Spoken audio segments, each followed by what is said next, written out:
அன்பானவர்களே, இன்றைய காலை பொழுதிலும் கூட இது வானத்தின் வாசல் ஊழியத்தின் மூலம் உங்களை சந்திப்பதில் கர்த்தருக்குள் மிகுந்த சந்தோஷம் அடைகிறேன். தீங்குக்குள் அகப்பட்டு கிடக்கிறேன். இந்த தீங்கிலிருந்து எப்பொழுது நான் விடுதலை பெறுவேன்? அநேக முறை முயற்சி செய்தேன், ஆனாலும் தோற்றுப்போன அனுபவத்திலே இருக்கிறேன். என்னை இந்த தீங்கிலிருந்து விடுவிப்பவர் யார்? நான் தேவ சமூகத்தில் அனுதினமும் காத்து கிடக்கிறேன்.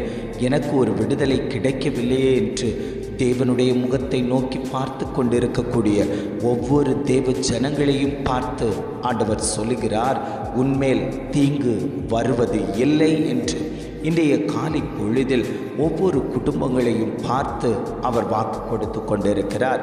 இன்றைய காலை பொழுதிலும் கூட ஆண்டவர் நமக்கு தரக்கூடிய நல்ல வார்த்தை என்னவென்றால், அப்போஸ்தலர் 18ஆம் அதிகாரம் 10ஆம் வசனம் இவ்வாறாக சொல்லுகிறது, உனக்கு தீங்கு செய்யும்படி ஒருவனும் உன்மேல் கை போடுவதில்லை.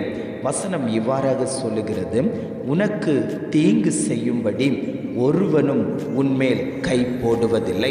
ஆண்டவர் குடும்பங்களை பார்த்து சொல்லுகிறார், உங்கள் குடும்பத்துக்கு விரோதமாகவோ, உங்கள் பிள்ளைகளுக்கு விரோதமாகவோ, உங்கள் தொழிலுக்கு விரோதமாகவோ, உங்கள் ஊழியத்துக்கு விரோதமாகவோ ஒருவனும் தீங்கு செய்யும்படி உங்கள் மேல் கை போட மாட்டார்கள்.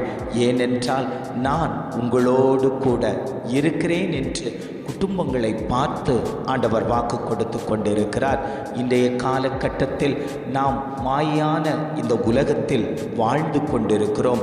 எப்பொழுது எந்த தீங்கு வரும் என்று எதிர்பாராமல் நாம் நினைத்திருக்கக்கூடிய வேளையில் அநேக தீங்குகள் சத்துருவானவன் மூலம் எழும்பி கொக்கரித்து கொண்டிருக்கக்கூடிய வேளையில் நாம் பயத்தோடு நடுக்கத்தோடு என்ன ஆகுமோ ஏது ஆகுமோ என்று திசை தெரியாதபடிக்கு ஒவ்வொரு நாட்களையும் கடத்தி கொண்டிருக்கக்கூடிய தேவ ஜனங்களை பார்த்து ஆண்டவர் சொல்லுகிறார், உங்களுக்கு விரோதமாய் ஒரு நபர் கூட தீங்கு செய்ய முடியாது. ஏனென்றால் உங்களுடைய விண்ணப்பம், உங்களுடைய கண்ணீர், உங்களுடைய கவலைகள், உங்களுடைய வியாகுலங்கள் எல்லாவற்றையும் என் சமூகத்தில் ஊற்றி கொடுத்து கொண்டிருக்கிறீர்கள்.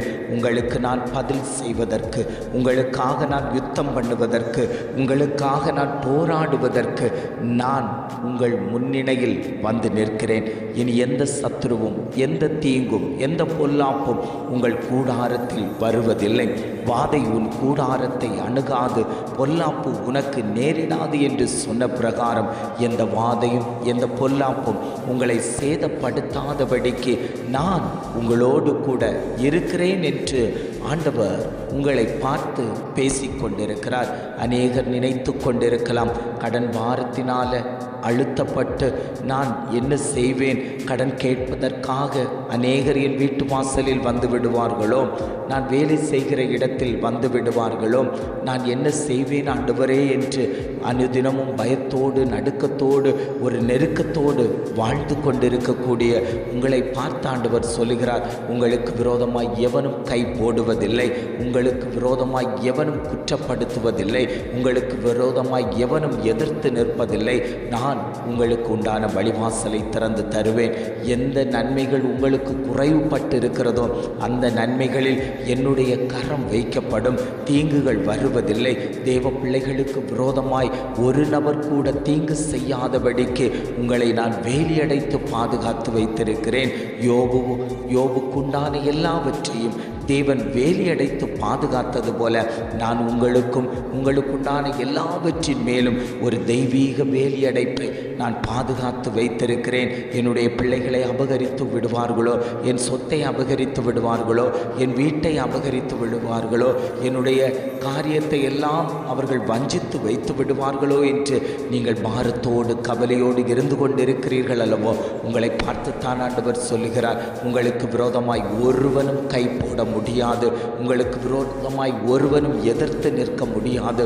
சத்ருவின் கோட்டைகளை முறியடித்து தடைகளை உடைத்து உங்களுக்குண்டான வழிவாசலை திறந்து கொடுப்பதற்கு நான் இன்றைக்கும் ஜீவனுள்ள தகப்பனாய் உங்கள் மத்தியில் உலாவிக் கொண்டிருக்கிறேன்.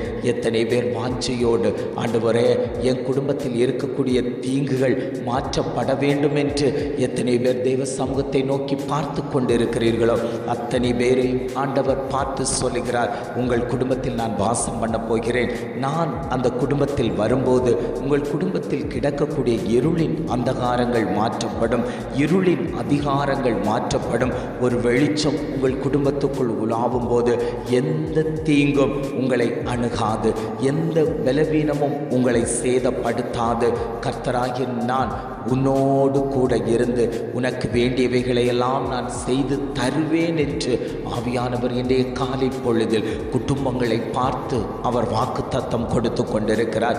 தேவ ஜனமே, நீ ஆண்டவரை மட்டும் பிடித்து நடந்து கொள்வாயானால், நீ அவருடைய கரத்தை மட்டும் இறுக பிடித்தாயேயானால், நீ போக வேண்டிய பாதை தடுமாறி விழாதபடிக்கு சரியான பாதையில் உன்னை நடத்தி கொண்டு போகிறதற்கு கர்த்தர் வல்லமையாய் இருக்கிறார். நீ இச்சைக்குள் விழுந்து விடாதபடிக்கு, பாவத்துக்குள் விழுந்து விடாதபடிக்கு, தீமைக்குள் விழுந்து விடாதபடிக்கு உன்னை கரம் பிடித்து நடத்தி செல்லக்கூடிய ஒரே ஒரு தகப்பன் உண்டென்றால் அவர் இயேசு கிறிஸ்து மட்டும்தான். அவர் இன்றைக்கு உன் மத்தியில் உலாவிக் கொண்டிருக்கிறார். என் பிள்ளைகளை நான் கரம் பிடித்து நடத்தணும், எந்த தீங்கும் வந்துவிடக்கூடாது, என்னை ஆராதிக்கிற பிள்ளைகளை நான் அரவணைக்க வேண்டும் என்று சொல்லி கர்த்தர் இன்றைக்கு உங்களோடு கூட உலாவிக் கொண்டிருக்கிறார். எத்தனை பேர் ஆண்டவரே என் குடும்பத்தில் நீர் வாரும் என்று எத்தனை பேர் வாஞ்சியோடு அழைக்கிறீர்களோ அத்தனை பேர் குடும்பத்திலும் ஆண்டவர் இன்றைக்கு உலாவப் போகிறார். ஜெபிக்கலாமா?